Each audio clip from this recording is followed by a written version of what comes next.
અંકલેશ્વરમાં ટ્રાફિક સમસ્યા નિવારવા પાલિકાનું મેગા ડિમોલિશન.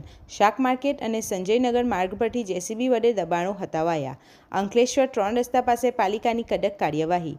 લારી ગલ્લાના ગેરકાયદે દબાણો દૂર કરી માર્ગ ખુલ્લો કરાયો. વૈકલ્પિક જગ્યા ફાળવાતા મહિલાઓનો વિરોધ. અંકલેશ્વરના વ્યસ્ત એવા 3 રસ્તા સર્કલ નજીક આવેલી શાક માર્કેટ પાસે આડેધડ વાહન પાર્કિંગ અને ગેરકાયદેસર દબાણોના કારણે કાયમી ધોરણે સર્જાતી ટ્રાફિકની જટિલ સમસ્યાનો અંત લાવવા માટે નગરપાલિકા તંત્ર દ્વારા આજે એક મેગા ઓપરેશન હાથ ધરી દબાણો દૂર કરવામાં આવ્યા હતા. પાલિકાના પ્રમુખ જિગ્નેશ અંડારિયા અને ચીફ ઓફિસર કેશવ કોલડિયાની સીધી ઉપસ્થિતિમાં આ કડક કાર્યવાહી કરવામાં આવી હતી.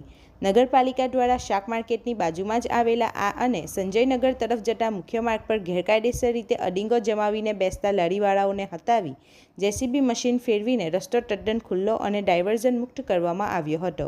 આ કામગીરી દરમિયાન તંત્ર દ્વારા માનવતાવાદી અભિગમ દાખવીને છૂટક શાકભાજી વેચતી ગરીબ મહિલાઓની રોજીરોટી ન છીનવાય તે માટે શાક માર્કેટની બિલકુલ બાજુમાં જ એક વ્યવસ્થિત જગ્યાની વૈકલ્પિક ફાળવણી કરવામાં આવી હતી, જેથી વાહન પાર્કિંગ અને ટ્રાફિક બંને સમસ્યાઓનો કાયમી ઉકેલ લાવી શકાય.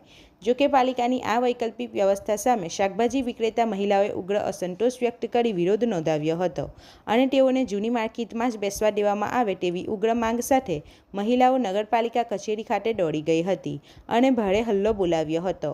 આ સમગ્ર મામલે સ્થાનિક રાજકારણ પણ ગરમાયું છે, જેમાં એક તરફ પાલિકા પ્રમુખે ટ્રાફિક નિયમન અને શહેરના હિતમાં આ કાર્યવાહી જરૂરી ગણાવી છે, તો બીજી તરફ વિરોધ પક્ષના નેતા જહાંગીર ખાન પઠાણે પણ શાક માર્કેટના આ વિવાદ અને ડિમોલિશન અંગે તીખી પ્રતિક્રિયા આપીને ગરીબોના હક માટે પાલિકા સામે સવાલો ઉઠાવ્યા છે.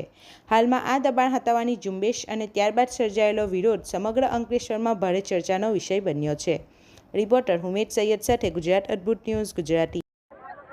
આજે તમે મારી જોડે જોઈ શકો છો કે આજે આ બધી બહેનો આંદોલન પર ઉતરી છે. આજે વિધવા બહેનનો હક છીનવી લેવામાં આવે, જ્યારે નગરપાલિકા અમને જો નિરાકરણ નહીં આપશે, નગરપાલિકા જો અમને સાથ સહકાર નહીં આપશે, નગરપાલિકા જો અમારી જગ્યાએ અમને બેસવા દેવામાં આવશે નહીં, તો આના માટે અમે આનાથી ઉગ્ર આંદોલન કરવા તૈયાર છીએ. આમાં અમે 80 થી 70 લેડીઝ બહેનો છે. જ્યારે આ બધી ગરીબ વિધવા બહેનોને જો સાથ સહકાર ભાજપની સરકારના રાજમાં નહીં મળે તો હવે આ નિર્ણય આજે અમારો ફાઇનલ. આજે હપ્તાખોરી બી અહીંયા વસૂલવામાં આવે છે, એ બી બધું બંધ કરવામાં આવે ને આજે અમને અહીંયાથી ન્યાય મળવો જ જોઈએ. ચોક્કસ પણ અમને ન્યાય મળવો જોઈએ કે આજે અમે જ્યાં વર્ષોથી ધંધો કરતા આવ્યા છે ત્યાં અમને જગ્યા આપવામાં આવે. જો અમને અહીંયા જગ્યા આપવામાં નહીં આવશે તો અમે આનાથી ઉગ્ર આંદોલન કરવા તૈયાર છીએ. અમે કલેક્ટર ઓફિસની રજૂઆત કરી છે, મામલેદાર સાહેબને ઓફિસ કરી છે, હજુ અમારું કોઈ નિરાકરણ આવ્યું છે નથી.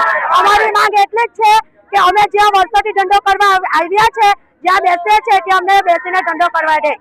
જો અમારી રજૂઆત નહીં સાંભળશે તો નગરપાલિકા આ બધી બહેનોને નોકરી આપે. નગરપાલિકાની અંદર જો તાકાત હોય તો નગરપાલિકા બધી વિધવા બહેનોને 50,000 રૂપિયાની નોકરી આપે તો અમે કાલથી અમારા ઘરે બેસી જશું. જો અમારી માંગ પૂરી કરવામાં નહીં આવે તો અમે આનાથી ઉગ્ર આંદોલન કરવા તૈયાર છીએ. આપણી આસપાસ બનતી ઘટનાના સમાચાર જોવા માટે ગુજરાત અદ્ભુત ન્યૂઝ ગુજરાતીને લાઈક કરો.